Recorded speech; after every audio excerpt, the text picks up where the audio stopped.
Shalom Aleichem, everyone. Hope everyone had a wonderful week and a beautiful and meaningful Yom Kippurim. As we transition into Sukkos from Yom Kippur, so I just wanted to suggest an idea. Yom Kippur is a day where we are devoid of any material involvement. We spend our entire day in shul. We don't eat, we don't drink. We're not engaged in the creature comforts of life, and it is a day of Kula Lashem, of great spirituality. And many of us, when we tap into that spirituality, gives us a very, very good feeling. There's a positive feeling that we don't need the physicality, we don't need the gashmias in order to go ahead and tap into a good feeling, a positive feeling. Then we move into Sukkos, and Sukkos is certainly Zman Simchasenu, and it's a time where we have festive meals, and we go to the Beis HaMikdash, and there are beautiful, beautiful Sukkos. But when we think about our core structure that we live in, it's the Sukkah. And the Sukkah, aside from being just a flimsy home, but even on a halachic level, it's not just three walls and a little bit of schach. It's even less than that. The fact is that you don't need four walls. The fact is that we have a concept when it comes to the walls of good asik mechitzta, good achis mechitzta, which tells us you need 10 tefachim, and then the walls shoot up. They shoot up, they shoot down. We have a concept called lavud, which means the walls don't even have to connect. If you're within 3 tefachim, that's already called.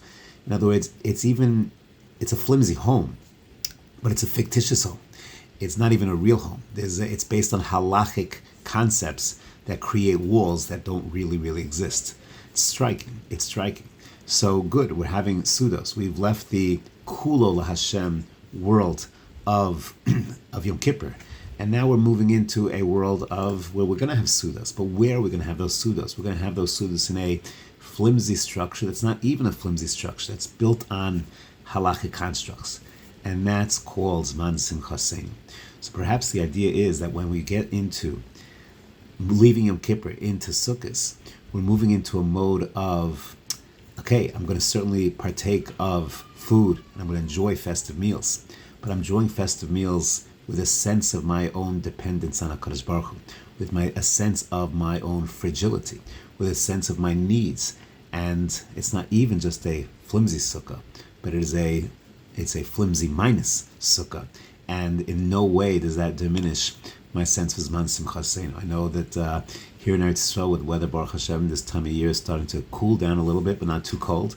And we leave our homes to go into the sukkah. There's such a sense of being tachas kanfei Hashchina, out in Hashem's world. In Hashem's world, we have our walls, but they're flimsy walls.